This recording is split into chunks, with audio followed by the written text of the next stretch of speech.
एक दृष्टांत से ही समझ में आता है। दो मित्र थे, वो बंबई गए व्यापार नौकरी करेंगे। पहले होटल में नौकरी की, धीरे धीरे थोड़ा धन आया, थोड़ा व्यापार करना शुरू किया। ऐसा व्यापार चला कि उन्होंने खुद होटल खोल लिया, बड़ा होटल, लाखों रुपया कमाई दोनों मित्र की। अब एक मित्र ने विचार किया कि एक को अगर मार देते तो पूरे होटल का मालिक मैं हो जाऊंगा। और उसको विश्वास था कि हमारा दोस्त है, उसने जहर मिला दिया, वो मर गया। कुछ दिन बाद वो अपने घर आया तो उन गांव वाले ने पूछा, तो बोले हमारे साथ थोड़ी कर रहे थे, हमारे साथ चले थे पर वो अलग चले गए थे, हमें पता नहीं वो कहां चले गए, कैसे रहे। अब तो होटल में खूब पैसा आ रहा, जमीन खरीदी, मकान बनाया, सुंदर ब्याह किया। कुछ समय बाद लड़का पैदा हुआ, उसको अब इतना ऐश्वर्य, खूब पढ़ाना लिखाना, अमेरिका भेजा पढ़ाने के लिए। अब वहां बीमारी शुरू उसको हुई, अब यहां से पैसा शुरू, अमेरिका जाना। बीमारी इतनी बढ़ती चली गई, होटल बिक गया, मकान बिक गया, निजी जमीन जो खरीदी थी वो तो बिक ही गई, निजी जमीन बिक गई, आभूषण बिक गए। स्थिति ये हो गई कि खाने को नहीं रह गए। अमेरिका से बुलाया, गोद में रख के रो रहे थे कि अब प्राण के सिवा हमारे पास कुछ नहीं बचा। तो उनका पिताजी, मैं आपसे बात करना चाहता हूं, माता जी सबको अलग कर दीजिए। अलग किए तो बोले पहचाना, भगवत स्मृति से उसको पहचाना, मैं तुम्हारा वही दोस्त हूं जिसे कोई नहीं जानता, और जहर दिया था। हमारी ही संपत्ति हिस्से से बड़े थे ना, आज मैं तुम्हें सर्वनाश करके जा रहा हूं। मेरा वियोग और संपत्ति का वियोग तुम किसी काम की नहीं। पधार गए। कर्म अवश्यमेव भोक्तव्यम, कृतम कर्म। अभी हम आप तिलक लगाए बैठे हैं, लेकिन कल हमने जो किया है, जो फसल बोई है, वो तो काटना पड़ेगा ना। तो हमें धैर्यपूर्वक रहना चाहिए। उस जीव का इतने ही समय तक और ऐसी ही गति होनी थी, और मुझे उसे दुख भोगना था।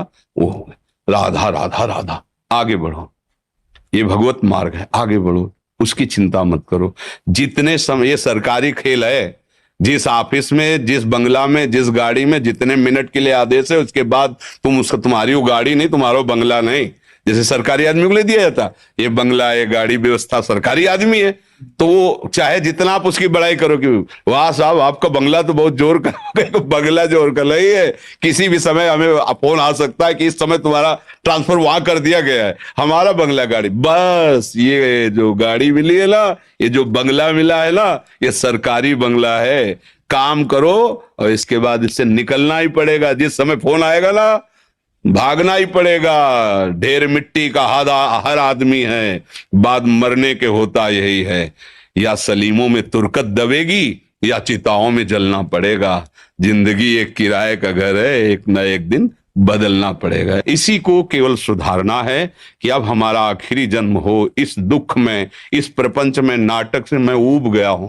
अब मैं नहीं इसमें जन्मना चाहता। ऐसी जगह जाना चाहता हूं जहां दुख न हो, भगवान के नित्य धाम में, भगवान की दिव्य लीला में सम्मिलित हो। ये ऐसे ही है, बहुत बहुत कड़ुआ संसार है। जिसे प्राणों से भी तुम प्यार करोगे, वही तुम्हारे प्राण हर लेगा समय आने पर। बूढ़े माता पिता को थप्पड़ों से मारते हुए हमने देखा है। बूढ़े माता पिता को वो मार रहा है, जवान लड़का जिसके लिए वो रो रहा था, जीवन अर्पित किया, सब कुछ।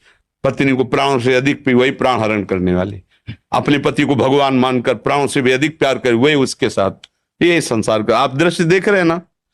फिर चुपचाप अपने मार्ग में चलो, राधा राधा राधा।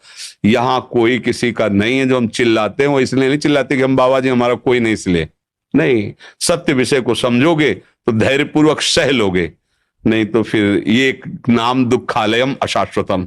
दुख है, इसमें दुख ही दुख है, कहीं भी सुख नहीं है। थोड़ा सा अगर सुख दिखाई देता है तो उससे बड़ा, थोड़ा प्रकाश मिला तो अंधेरा आके इतना छा जाता है कि प्रकाश का भी भाव हट जाता है। जैसे आप कह रहे ना, कहीं भक्ति डगमगा न जाए, कहीं हमारा अविश्वास न, नहीं, अविश्वास की कोई गुंजाइश नहीं है। कसाई वाड़े में भले सानी चारा घास खवाया जा रहा है, वो उसके पुष्ट होने के लिए नहीं। समय आएगा गड़ासा चलेगा।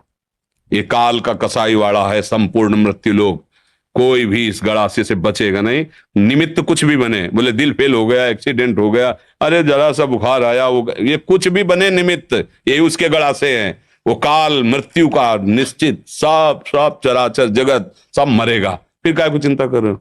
मरना एक बार है ही है, जिसका जो समय, कोई गर्भ में चला जाता है, कोई गर्भ के बाहर, कोई बाल्यावस्था में, कोई जवान अवस्था में, कोई वृद्धावस्था में, जाना तो है। क्या करके जा रहे हो, बस ये बात खास है। अब आप जो पीछे बिगड़ गया है उसको तो भोग लो, आगे की फसल गंदी ना होने पावे। राधा राधा राधा। अच्छे आचरण, दूसरों को सुख देना।